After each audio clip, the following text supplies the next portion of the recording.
Naghain ng reklamo ang kampo ng isang person with disability na nag-viral matapos kuryentehin at sakta ng mga kasama niyang pasahero sa bus. Sumama sa pagsasampa ng reklamo ang Transport Secretary na si Vince Dizon.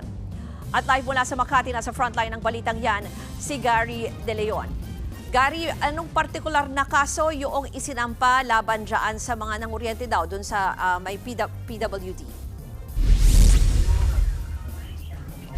Ruth, formal na nga nagsampa ng kaso si Alias Mark kasama ang kanyang pamilya dito sa Makati City Prosecutor's Office. Kung matatandaan, si Alias Mark yung nag-viral na video dun sa bus na tinaser sinaktan ng mga pasahero.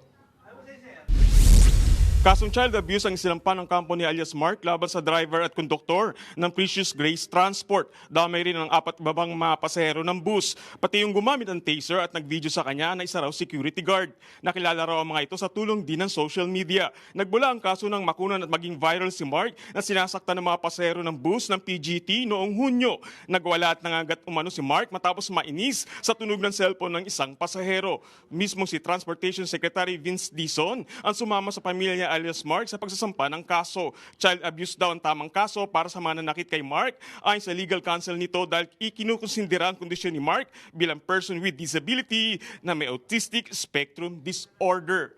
Sa ngayon, Ruth, pinag-aaralan din ng kampo ni Mark yung pagsasampa ng kaso sa ikalawang viral video kung saan naman siya ay nakitang sinasaktan. At gagawan din daw ng paraan ng DOTR kung paano mareresolba ang paglalayas ni Mark. Ruth.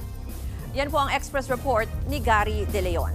Mga kapatid, Ruth Cabalco, para sa mabilis na pasada ng mga balitang dapat niyong malaman, mag-follow at mag-subscribe sa social media pages ng News 5.